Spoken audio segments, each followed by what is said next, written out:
You're listening to the Perth Property Show, Australia's only weekly property podcast by West Australian experts for West Australian listeners. Catch your latest episode every Monday at 7 a.m. Good morning, everyone. Welcome to another episode of the Perth Property Show. Today we have got Michael Lazzaro from Ventura back in the studio. I loved our chat last time, just talking about a few of the home truths in the house and land industry. And I wanted to have another really frank conversation today about his top 5 tips to designing a cost-effective and appropriate home for your expectations and the budget of the locality. Michael, thank you very much for coming in. Thanks for having me, Trent. Good to be back. Mate, hit us with number 1. All right, I'm going to do something a little bit different today. You obviously probably see what most builders will generally post about. I want to talk about the things that they don't. So number 1 would be furnishability. Hit me with the dictionary understanding of that word. Okay, firstly, I would look at, if you are building a new home, are you going to keep your current furniture? If you are, I would recommend taking measurements of all the furniture, your couch, your dining table, the kids' beds, your master bedroom. And what I would do, I would be making sure that you can furnish the room in an appropriate manner. So in terms of being able to put your couch in and have a TV on a particular wall that's not a window, or Exactly have right. a dining room table where the chairs can be pulled out and not hit a wall. That's exactly right. So one of the most common mistakes I see is a full height window in a living room where the back of a couch is going to go. So that's where you can have a little bit of control with the builder and be prepared and come to them. To be honest, they should be asking you these sorts of questions anyway, but I would recommend being prepared. It's stuff that a less ethical sales rep will scoot over to get close to just sealing a deal, rather than actually focusing on the outcome for the client and going, well, look, hang on a sec, let's take a second to think about furnishability. What furniture do you have? And where's the TV going to go? I see so many designs, you're right, even just in the newspaper, where the living room is full of windows, which is great for lighting. But where are you putting your couch? Where are you putting your TV point? Yeah, exactly right. Depending on the builder that you're looking at, they may not be the right builder for you. They might not be design focused. They might be more at a cheaper price Is that a point. competent builder then? I mean, design's everything. It depends what you're looking for. So if you're a first home buyer with a low budget and design isn't that important to you, then it possibly falls into that category. I still feel like that for whatever price point you're at, even if you got the cheapest property in the back of Armidale, you should still be able to build for whatever price point a house that is livable. Unfortunately, a lot of those sales reps are trained heavily with finance, and that's their main priority. So myself, for example, I focus heavily on design. I don't really get involved as much with the finance side of things. I always recommend to clients to do their own research with regards to their finance. Of course, I can help with that side of things, but I'm working for a builder that does focus heavily on design. So if that's important to you, furnishability, then you should be asking those questions. And more importantly, the builder should be asking you those questions. What type of furniture do you have? Yeah. Where do you plan on putting things? Do you want to be able to watch the TV whilst you're cooking? So it's all important. You don't want to be spending $10,000 at the end of a build where you've just spent all your cash getting the build done, then going down a Domain and buying a brand new couch. Exactly right. That's Yep. That's exactly right. And you see it a lot with new homes, even display homes as well, where they haven't thought well enough about furniture placement. So it's definitely something very important to consider at the early stages of the design process. All right, good. Number 2, Storage. Can't get enough storage. tell us about where storage is important. I guess maybe the answer is everywhere. And at a very minimum, what you should be expecting to have a comfortable and practical home. Well, I want to start with the garage. It's often forgotten about. They're the getting garage. tiny these days, aren't they? They are. So look at a good size for a garage, 6.2 by 6.2. It obviously depends on the width of the block. If you're building on a 10 metre wide block, it's going to be very difficult to get a garage that wide. But I would recommend adding storage to the garage. I myself do a bit of camping, so I have a swag, I have camp chairs, I have eskies, barbecues. You got to think about Christmas decorations. Where are they going to go? If they're not going in the garage, they're going in the house somewhere, which is generally where you're going to need linen storage, towels. So garage is certainly something, if you have the room, I would be recommending putting storage in the garage. Height of the ceiling. That's something that builders so often scam people on, is the height of the garage. It can get super low. Everyone thinks they've got their 30 course or 28 course or 21 course house, and then suddenly they go into the garage, it's 25 course. They can't get a four-wheel drive in there. Minimum 28 course. Yeah. If you've got a four-wheel drive with roof racks, 31 course. So I would be measuring the height of your car, again, before finalising the design, and and notifying the builder what height clearance you need for the garage. Yep. So you've sorted your garage out. Even having the mandatory storeroom, is that better to have it in a garage, or are people still building a shed? We're not seeing so many sheds these days. Blocks are obviously getting smaller, so especially in the outskirts, it's not really common. You do see it in areas like Golden Bay, Mandurah, Two Rocks, where you've got your 750 plus blocks and they've got room for side access and a shed at the back. If we're talking Baldivis, Piara Waters, Brabham, it's not so common. So they don't come standard in most designs. So that's something that clients need to be made aware of. And often it will be glossed over by a sales consultant. A good sales consultant should be asking these questions. What stuff do you have at home? How much storage do you need? So the design process, it shouldn't be quick. This is the biggest investment of your life. So it's important that we make sure that, well, look, let's be honest, one of the main reasons you're building is because you probably haven't found something suitable in the established market. So you do it once and you do it right. What about internals, overhead cupboards in laundries, kitchens, pot drawers? All these things are not standard. No, they're not. So overhead cupboards, I think, are a definite in the kitchen. Depending on the size of the kitchen, you may have a very large walk-in pantry or scullery, and therefore you don't have the need. Make a list of your appliances, rice cookers, coffee machines, thermomixers. Where are they going to go? Compare it to your kitchen at home at the moment. How well does that function for you? What don't you like about your kitchen at home? I myself, there's a number of things I don't like about my current kitchen, which is the first thing that I would fix when designing a new kitchen. Drawers. One of the big things I see is bin drawers. It's often forgotten about. I don't think it cuts it sitting next to the fridge anymore. So It's 2020, guys. So. Exactly.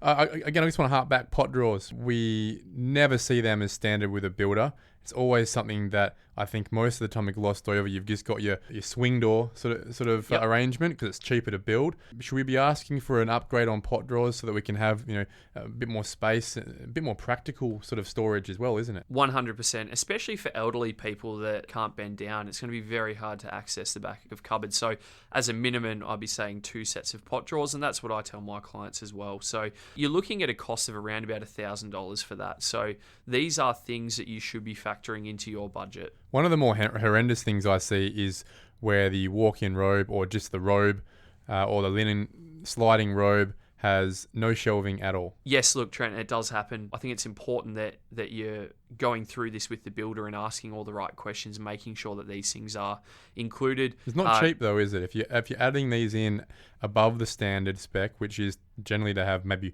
one shelf as a maximum normally, it gets pretty costly pretty quickly to have all this internal cabinetry happening. 100%. So let's say if the builder doesn't have any robes in the bedrooms, or let's say they have a shelf and rail but no door. If you're adding mirrored sliding robes, you're looking at a cost of about $3,000 to do the house for the 3 minor bedrooms. So it adds up very quickly. So I'd be asking to see their standard specification, getting them to walk you through the showroom. I would have a copy of the plan and I would just go through room by room and I'd be ticking off the items. If you are new to this, it is imperative that you do your research, as you may not be aware of some of these items. All right, number 3. Number 3, electrical. This is a massive one for me. Pre-start, always a big jack up. Extra power points, extra light sauce. We thought we were going to have 3 or 4 downlights in every room, and it turns out we've got 1 halogen per room. Get to pre-start, there goes $3,000. At least. Does my Do head your in. electrical prior to pre-start. Do not go into pre-start blind with no idea on electrical. This can also affect bank valuations at the moment. So if you are maxed out with your borrowing capacity, you need another $3,000 to $4,000 for electrical. We're seeing delays with getting finance at the moment. So ask your builder to put a electrical allowance in up front. Get them to name the exact amount of power points and light points that are included. Builders will generally include 1 light point per room and 1 double power point. What do you think you probably need? I would be thinking at least an extra 15 to 20 power points. You're looking at a cost of somewhere between $900 and $1,300, depending on which builder you're looking at. Also, I don't think the standard lighting cuts it. 1 light bayonet per room was great in the mid-90s, but I think LEDs are a must-have. So I wouldn't be saying LEDs throughout the whole home, but at the very minimum, entry, living areas, theatre room, and the master. So I would be putting aside $2,000 for that. So let's say $4,000 for an electrical allowance would be suffice for most homes. Yeah, okay. That's important inside the house. Don't forget your lighting in the alfresco on the porch as well. I'm glad you asked that. There is generally no standard lighting on a porch pier or a garage pier at the front of the home. So You often see the nice up and down lights that people upgrade. That's the sexy stuff that we see in the photos. And it makes the house pop. It's the point of difference. So you don't want to put them in once the house is built. No, you've got a lot of, I don't think your Sparky would be too happy with if you did that. So it's important that you factor those things in. And it's cheaper to get them in the build. It is, 100%. Yeah. Absolutely. Is there an external light to the laundry? If you have raised ceilings to the alfresco, is there LED lighting? Let's talk ceiling fans. Yeah. Very hot climate here in Perth. Are you going to want a ceiling fan Seems in a the bit alfresco? Out of touch to have ceiling fans in the bedroom because we all want reverse cycle ducted air conditioning these days, but why not in the alfresco? It is expensive to run, the aircon. I wouldn't be recommending ceiling fans with 28 course ceilings. If you do have high ceilings throughout, then a ceiling fan is going to work. I'd be getting a haircut every day if that happened to me. You would be. You're not a short man. So let's also not forget the garage. Let's think if you are going to have a workbench out there, you're going to need a power point. You might want to upgrade the standard light to a fluoro light. You might want to upgrade the standard light to a fluoro light. So it's important to work your way through the home, room by room, mark it up with some texter and work out where you want your power points. I would then be giving that to the builder and getting them to price everything in for you. Yeah, you don't want surprises. It's all about not having surprises when you get all the way to the point where you're getting emotional, starting to get emotional about the colours and everything, and then add, plus.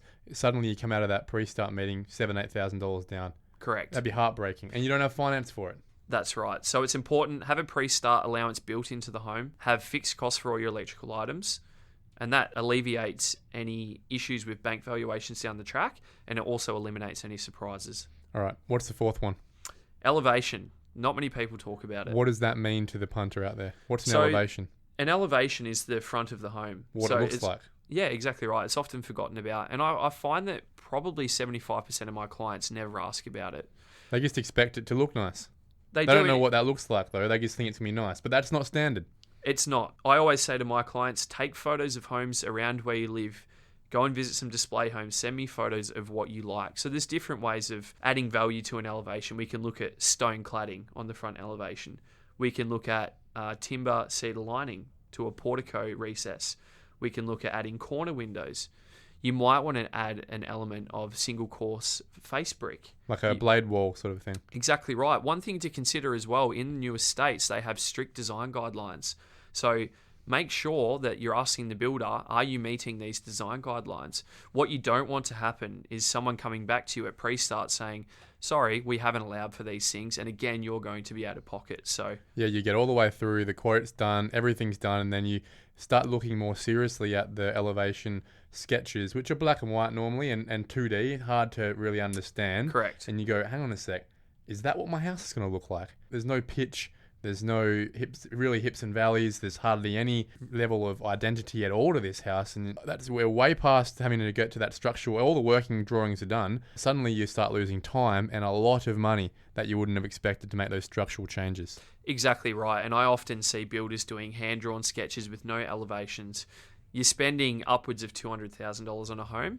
The least that the builder can offer you is an elevation. So I would. A lot of the builders have nice 3D renders these days. They do. If you're looking at more of the, I guess, premium project builders, that is a standard where they're offering CGIs. So you can see exactly what the home looks like. The roof lines are drawn. All the setbacks are on the block, drawn correctly. So that's where people can get caught out as well. And elevations are not cheap. I would probably say in the region of $3,000 to $5,000 to upgrade the elevation to get it to where most people are happy with. In saying that, if you are looking at more of a premium project builder, generally their elevations are already upgraded. I would have thought so. You'd hope so. It's an expectation that when you go to those brands that pride themselves on being of quality, they'll at least have a minimum standard that's above what most others would be. That's right, and that's why there can be such a vast price difference between builders. So people think you're ripping them off, though. That's it's just exactly that the standard spec's a lot higher than that's other right. standard spec. That's right, and you see builders advertising, homes from $150,000. So I can guarantee you're not going to be happy with the front elevation on that home. It's going to have inferior storage. It's not going to have enough electrical items as well. So it's plus. Yeah, it's a drip feed, and that's deregulation or unregulation in this industry that makes me so angry and makes a lot of people so angry. One day there has to be a level of regulation to enforce builders to demonstrate what you're getting for your price at certain price points, and no level of misleading or deceptive conduct in the way that things are advertised anymore. If everyone plays by the same game, I think a lot of that behaviour will be cut out. Absolutely. Also, beware building reps out there that are doing their own sketches that may not have a background in design. They may have been in the industry for 6 to 12 months and they've put together a hand sketch. One of the things that differs from different estates and obviously development sites as well is the requirements with the R codes. Planning requirements, yeah. Exactly right. What are the setbacks? It might What look is the like a site fantastic coverage? design, but it just will never get passed through council. Exactly right, which sort of leads me into my fifth and final tip, which is the cost effectiveness of design. So let's talk about the R codes, for example. You may have a narrow block. It's zoned R20. You're only allowed one boundary wall as standard. So if a builder's coming back to you and they've got 3 boundary walls in this design, A, it's probably not going to get through planning, and B, it's not designed cost effectively. In the same breath, it might be unavoidable due to the size and the shape of the block, but it is... But you should probably avoid that block in the first place then. Depending on your budget. So it all boils down to budget. If you're happy to buy a narrow block and you do have the budget for a narrow lot design that is going to cost a little bit more, then it's not a problem. Why, I guess on really basic terms, why is a narrow lot design more expensive than wider frontage design? You generally have a lot more cavity brickwork. So you are hugging the boundary side to side. So you do have, I guess you have a bit more zigzagging with the brickwork. You also have 0 lot walls. That refers to when a boundary wall is being built right on the boundary. So that incurs additional costs as well. Fire protection. Exactly right. So if we're building hard up against the boundary, we want to make sure that if there is a fire in the next door's residence, that it's not going to jump across and torch the house. I guess from my perspective, that I've always understood it, is the rectangle with the least perimeter is a square. Correct. So the longer that rectangle gets, the more perimeter, the more bricks, the more roof, the more ceiling, the more expensive it is. That's correct. And that's why cottage lots can be pretty expensive when you look at what you're getting. That's exactly right. So that's why a narrow lot is generally more expensive. Also, something to consider is internal walls. How much internal brickwork do you have? Wasted space with the design. Do you have an excess of hallways? One thing that really bugs me with design, and I see this often, is that I often see a living and dining design, which is a bit like a square. So we talk about the house being like a square, that's fine. Your living and dining should not be like a square. A good sized living dining area, 4.5 by 9 meters, often I'll see a 6 by 6. Now that brings me back to furnishability. You're not really going to be able to furnish that space. So make sure that your sizes are in proportion with the whole home. It does make a lot of sense. Obviously, sometimes unavoidable, but that's where you need to be able to pre-fees your land before you even buy it, so you don't get caught up trying to turn that lemon into lemonade. Exactly right. People do get caught out. If you are also building in an infill area, generally you've got to look at new fencing, retaining. There might be an encroachment from the neighbour's fence. So these are all things to consider up front. And look, I'd be chatting to builders before purchasing the land, ask them for some design options and pricing, and try and mitigate some of those risks up front. What would be the minimum frontage and the minimum square meterage of a piece of land that would give you enough flexibility to build cost effectively? I'd be looking at something in the region of 375 square metres. Typically, you'll find a 12.5 by 30 block. You don't have the need to build on the boundary. The garage will be the only wall on the boundary, and that's quite standard these days. So that's going to keep your costs down. You can maintain a square to rectangle type shape, and it's not going to inflate building costs versus a, say 10 metre wide block. A nice big frontage will always sell better than a skinny frontage as well anyway. Absolutely. I'm finding that most clients are looking for that wider frontage. If they are buying the narrower frontages, they're considering going 2-story. Yeah, and fair enough. That's totally fine because you've got 2 stories of frontage to deal with. Exactly right. Yeah. Okay. Any final tips for us, Michael, off the top of your head on making sure that you're getting the best bang for your buck with a build before you even bought that piece of land? I might go a bit off topic here. So we've talked about being cost effective. So we talked about electrical and making sure that the right allowances are made. One thing that is often glossed over is site work. So make sure that you're getting a full detailed breakdown from your builder on the site works. What is included, what isn't. If you are building in an older area, I can tell you now, 15 grand standard site works is not going to cut it. So much like a lot of your development sites, Trent, as you know, you can run into unknown problems with sewer lines, new fencing, retaining. Asbestos removal, everything like that. So make sure that the builder is including a couple of these items: soak wells, crossover. Are they including the shire fees? So for a standard A-class site in an estate, the minimum site work should be around about 15,000. Something else to look out for, some of these estates in Byford, Bushmead, those types of areas may have a footing detail. They may be building on a clay site. So if the builder hasn't allowed that up front, that's something which you're going to get stung for later down the track. That's tens of thousands of dollars. It can be, potentially, yes. Michael, thanks very much. This has been really informative. Thank you for being so open about your industry and helping our listeners get really just the straight and narrow on what's going on right now. Mate, we look forward to having you in again to chat more about owner-occupied house and land style building. Sounds good. Thanks for having me. Okay, suburb spotlight time now. We are talking about our capital suburb. It's Perth, not the wider metro area. We're literally talking about Perth as a suburb today.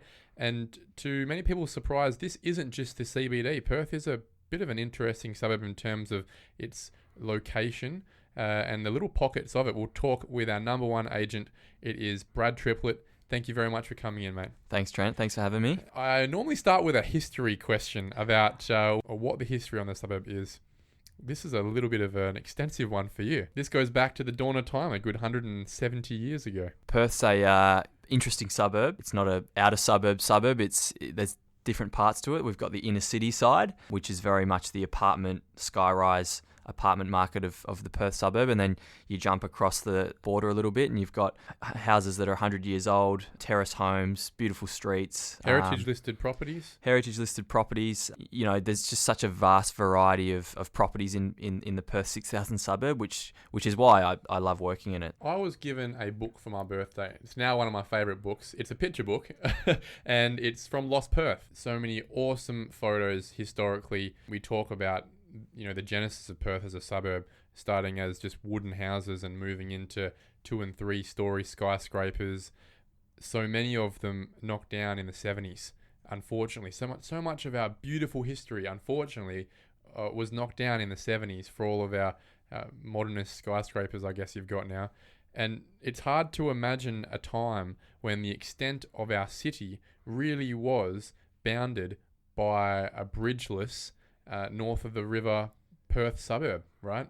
There was no train line, and it really just went from Kings Park to Claysbrook Cove, which didn't exist back then. It's crazy, yeah. It's crazy. You look back at all the photos that are in the butchers and the old bars around Perth. Just sold a property in the Maltings building that we were talking about just before, and you can really feel the history behind the suburb. And then you cross over onto the city side, and it's all brand new, shiny glass apartments, brand new builds, train lines, free cat buses. It's a real buzz on that side. So yeah, it's a very vast suburb. There's a lot of different walks of life that come through the Perth 6000 postcode, which is another reason I do love it. You're meeting so many different people from all walks of life. It certainly keeps things fun and interesting when you see it change so much like it does. I guess we don't need really to have much of a lifestyle update on what Perth's city lifestyle is, because most people have spent a lot of their time in their life popping in either for work or for fun. But can you give us a bit of a capture as to what living in the suburb of Perth means to you? What does that lifestyle mean? And maybe if you can split it up for us between the pockets of Perth, because it's not just the CBD where the skyrise is. Yeah, you're right. I mean, I've just come from a buyer appointment at a property on Bulwer Street, which is just by Hyde Park. And, that's a boutique apartment, little complex of 12. On one side, you've got Northbridge. On the other side, you've got Hyde Park. So you've sort of got that suburb feel of Hyde Park, that family setting, green streets, lots of trees, that sort of thing. And then you jump across on the other side and you've got the hustle and bustle of Northbridge, the nightclubs, the bars, and that's really what you do have to choose from in Perth. You've got that, people like it because you've either got that city aspect all within a walking distance, or you've got that suburban aspect where you can take the kids down to the park on a Sunday. The suburb is a really weird suburb. If you typed in Perth suburb and you got the Google map where it highlights the actual suburb, it's not a square or a rectangle. It's a wraparound. And how I sort of would imagine how this happened was Perth was the whole big suburb from the CBD out to Stirling Street, out to Hyde Park. And at some point they decided that we should carve Northbridge out of this and make it its own suburb to delineate the entertainment zone. Yeah. So what you end up with is this sort of backward C-shaped suburb. Yeah. And I guess what you're referring to and you're pointing out is a fact that a lot of people wouldn't recognise is that in between Aberdeen Street and Hyde Park is the suburb of Perth. It's not Northbridge, it's not Mount Lawley or North Perth, it's Perth. Yeah. It's the 6,000 postcode. Yeah, and a lot of people think of Perth as as a whole. They don't think that Perth 6,000 is an actual suburb, but it actually is. Yeah. What I also love about Perth is all the different neighbouring suburbs that adjoin it. You know, you've got West Perth, you've got North Perth, you've got Leederville that almost butts up to it. You've got East Perth. There's so many different little pockets surrounding it. Mount Lawley, you take a bus up Beaufort Street and you're in Mount Lawley. So I think that's what Perth appeals to. It appeals to people that might not want to be smack bang in the inner city lifestyle. But Well, you could be. Because there is apartments being sold in the suburb of Perth, right? Exactly. So you've got that option if you do want that true inner city lifestyle. Then You got Wellington Street, all up and down Wellington Street, Murray Street, Hayes Street, St George's Terrace. There are still residential apartments. Yeah, Perth 6,000. That's true inner city lifestyle. Isn't even the new Elizabeth Quay apartments that have just been built. Yeah, exactly. So you've got that option, but then you've also got that. That more suburban option, that Hyde Park feel, where you've got the cafes, you've got, the homes where you can still drive in your driveway. Perth's an interesting suburb in the fact that people almost forget about it because they think Perth is just Perth in general, but Perth 6,000 is a postcode. When I walk the streets of, especially the northern side of Perth, the north of Northbridge, it reminds me of being a very, very small reflection of the Sydney sort of Paddington, Surrey Hills architecture. There's a bit of that terrace living, townhouse living, old cottage heritage living. You won't see it anywhere else in Western Australia. You don't see that anywhere. That actually, it's funny that you get reminded of Sydney. I get reminded of Fitzroy in Melbourne. Okay. A lot of those real old terrace style, early 1900 builds that you just don't see built anymore. And a lot of them have obviously kept their shells, and a lot of new owners that have bought into those have renovated the inside. So you're getting a lot of that old meets new style property in that area, a lot of old properties you can add value to. And I think, like anything, it's a supply and demand. The less of it there is to choose from, the more popular it is. And I think that goes for that Hyde Park precinct around Perth. There's a lot of old character terrace homes, not a lot, a shortage that people love because there's just nothing else being built like that anywhere in Perth anymore. Can you have a family lifestyle in 6,000 postcode? Definitely, absolutely. Tell me about how the suburb supports that. Not everyone wants to live in an apartment, but if you do want to live in an apartment, there are apartments you can choose from that will support a suburb lifestyle. I think what Perth offers, where you've still got true inner city living, is you can walk to the park still. There's a range of different parks. You can walk to shops. You can walk to the river. And you've got the nightlife as well. Not that that's much of a family aspect, but you've got cinemas at Rain Square. I think the City of Perth have done an awesome job over the last couple of years, giving people a reason to move back into the Perth area. Elizabeth Quay, Optus Stadium, the footbridge, with all those big infrastructure projects, they've bought new cafes, new restaurants, new businesses. They've really brought life back into the area. So I think, the City of Perth have done an awesome job over the last couple of years. Can you send your kid to school in the suburb of Perth? Yeah, you can. People don't realise, but there is a number of schools in and around the city. You've got Trinity down in East Perth. There's schools tucked away in Highgate there, which border onto Perth. There's a range of different schools that people don't necessarily think about, but they are there. You just have to look for them. I guess it's just one of those suburbs where I think I would expect it would be for the younger family, where the kids are probably even just maximum primary school. Yeah. And the parents are very much still actively working in the city. They'd like to maybe even walk to work and home. And it's within that walking distance, isn't it? It's funny, back in the mining heyday, as we knew it, Perth postcode was predominantly made up of investors because of the yields and the high rents that were being achieved at the time. Since the market's changed and the prices have dropped across Perth, that has brought a new demographic into the area. That price point's been lowered, so it's bringing a lot of young professionals into the area that can now afford the property market in Perth, whereas 3 or 4 years ago they couldn't. So it's interesting to see that there are investors still within Perth, but it seems to have drawn a much bigger owner-occupier crowd over the last couple of years. More so young professionals looking to start a family, these sort of people. It's interesting how it's changed, and who knows, in another 3 or 4 years that could change again. It could be back to the way it was. It could be predominantly investors and less owner-occupiers. So I guess you've just characterised who that buyer is, that your typical buyer is at the moment or has been recently. What does your typical seller look like? Typical seller, yeah. Well, a lot of the sellers were old investors that had got in, 5, 10, 15 years ago. Not all investors are selling out of the market. There are a lot of investors in the Perth postcode that bought in the boom time and have come to the realisation that what they paid versus what it's going to sell for now, the bridge is too far. So a lot of people are cutting their losses. But that's leaving opportunities for people like young professionals to come in, even new investors to come in. New investors are definitely investing in Perth. It's just now the prices they're paying are far more competitive to what they were 4 or 5 years ago. And interest rates are super low and rental yields are growing. Just like in any suburb in Perth, in Western Australia, if you don't have a positively geared rental, you've got a problem. Definitely. You've made a bad decision. Even with what's happening now with this virus, the inquiries I'm getting at the moment are predominantly still from first home buyers. And there's a reason behind that.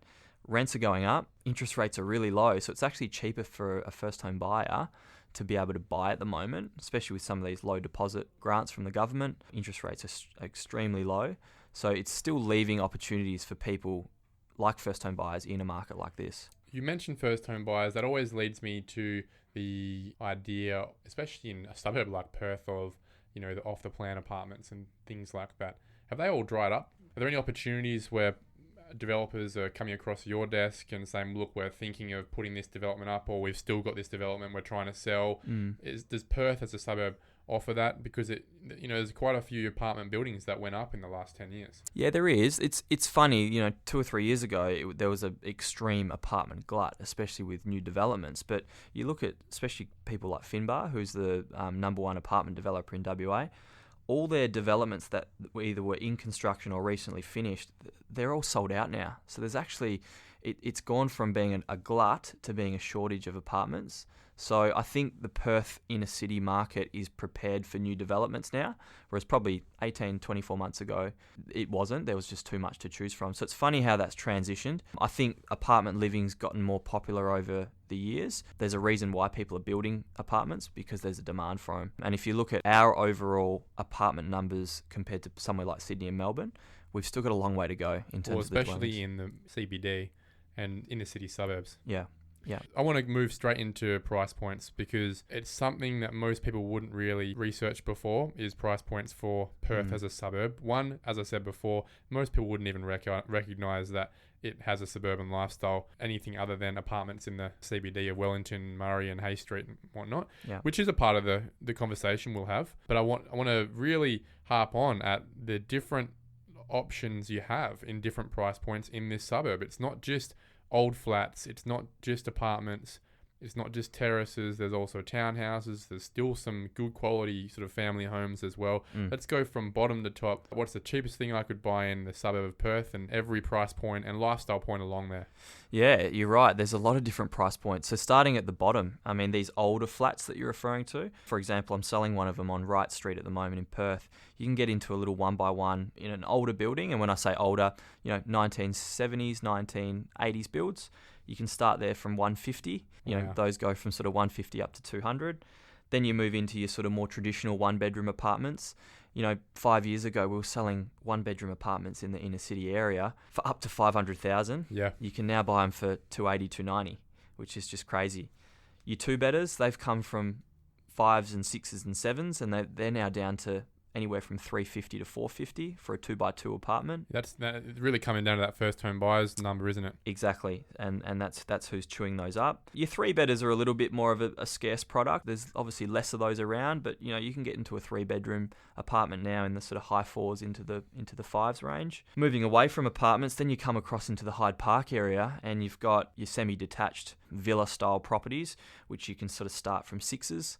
Going up to sort of 7s at the moment. So you can get into those for 6s and 7s, some potentially 5s if they're in a little worse for wear condition. And then you've got your your green title homes, which you can still get. There's a lot less of them to choose from, but 8s, 9s into the low mills is what you're looking at, which I think, considering how close you are to the city, I think that's really good value.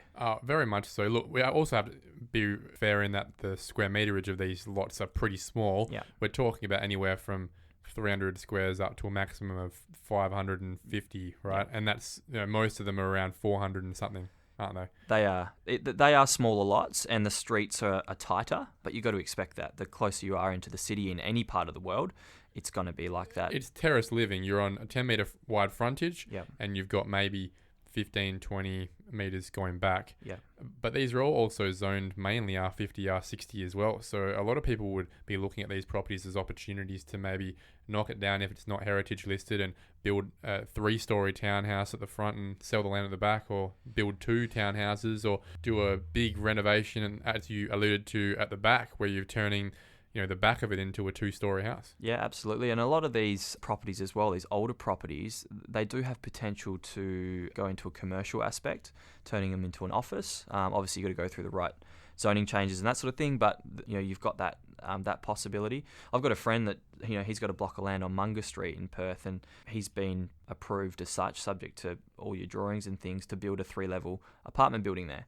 So there's so much you can do with them, but I always compare it to somewhere like Melbourne. I mean, look at Melbourne, for example. Perth's equivalent in Melbourne is like, South Melbourne, around the MCG. Look how close it is to the city. A terrace home in that sort of suburb in Melbourne, you're paying $2-3 million. So I think the value here is For the same product. is amazing. I have a couple of clients who, very smart people, very astute people, they're looking into this in this suburb of Perth right now, especially in between Hyde Park and Northbridge. They're struggling to find something that really demonstrates value in terms of being a ready-made home to move into, or a development opportunity that's sort of around the $900,000 mark. What advice could you give to someone in that space, that in terms of where you'd be looking and what you'd be looking out for, and in terms of what a realistic price point would be? Maybe they're looking too cheap.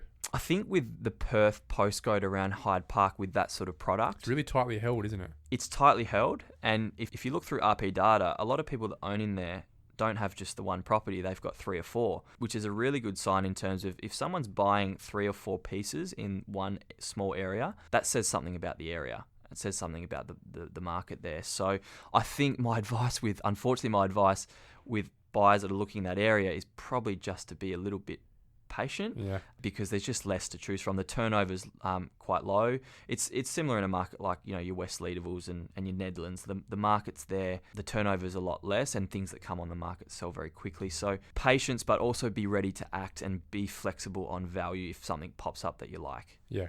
Really like that. All right, quickly on development opportunities. Obviously, it's not a cheap pathway to be developing in this suburb, just given what the outcomes normally are. They're normally 2 or 3-story townhouses and apartment buildings. Yeah. What are you seeing developers, if any, doing right now as a profitable outcome? What are they looking for, and what are they doing with it? I'm seeing, I think the benefit right now, if you're looking for land as a developer, the land's extremely cheap at the moment. So I'm seeing a lot of people securing land with the intention to develop in the next 2 years. The strategy behind that is obviously develop in 2 years. By the time it's completed, you're hitting that sort of 3 to 5 year period, and the Perth market in that time is expected to bounce up. So I think from a buyer's standpoint, I know what's popular with buyers at the moment. People want boutique developments with low strata fees. So I think boutique, for a developer, there might not be as much money in boutique, but you'll know that you've got a really sellable product. I know. Is that because it's, by boutique you mean custom feel? Custom feel and just less numbers. I think there's just not a lot of good boutique developments to choose from in Perth. There's a lot of skyrise, but when it comes to boutique, I'm talking sort of sub 15, sub 20 apartments. That's what I would call boutique. I just find that from a buyer's standpoint, if they can't afford the townhouse or the villa, they will go to an apartment, but they want something in a small building because it just gives you that more private feel, that more community feel. From a developer standpoint, financially, it may or may not make sense, but I think securing land at the moment with the intention to develop in the next couple of years for completion in the next 3 to 4 years, I think that makes sense. If you had your pick of where that piece of land would be, what would be your favourite corner of it, your favourite street? I've sold a lot of a property on Palmerston Street, Buyers love Palmerston Street, and I can see why. In terms of location, it's great, but just the street, when you're walking down the street, I mean, I think you live close by there, you mentioned. Very close. So just the feel of that street is a good feel. It's a nice leafy street, some beautiful homes along there. Location's great. You can get to Northbridge, West Perth, and even Leederville, Mount Lawley from there. So Palmerston Street would probably be one. I'm just trying to think. Munger Street's not a bad street. I think there's a range of different spots I could pick down there. Chapman Street's a beautiful one. It's funny, that little Perth pocket. It feels like it's not Perth in a way. It feels like you're walking down a street in Fitzroy in Melbourne at times. Yeah, very true. That's how I feel as well. For me, my favourite part is really as close as you can get to Tarts or Sayers Sisters. Yeah. You're doing pretty well. Yeah. Because you've got that little coffee shop lifestyle. You've got Hyde Park. You're only 5 minutes into Northbridge. And you're really only a walk away from Beaufort Street as well at that point. The cafe culture around there, like you're saying, that's a big draw card. I feel like it could improve even further, though. I feel like we've got a patronage now in our little suburb of Perth where you look at something like Chew Bakery, which isn't Perth, but it's just on the other side of Hyde Park. Yep. And that place is tiny. It has no advertising, no signage. I don't really know anything too ridiculously beneficial about going there compared to other places, but it will always have a 20-metre line out the front, and you wonder how, and you think, well, look, if there were just a couple more around there, they'd probably be pretty patroned as well. It's funny that Chew Bakery's got that real Melbourneised feel about it, the way they've set it up. You know, you walk down the main streets in Melbourne City and you do see a lot of these Chew Bakeries. They're just holes in the wall, they're tiny little places, but they do great coffee. They're funky looking. So I think it's a lot of it comes down to the people that are running them. But I think where Chew Bakery is, especially, you've got Hyde Park there, which, you know, for someone to grab a coffee and go and sit in the park, that's a pretty nice way to spend a Sunday.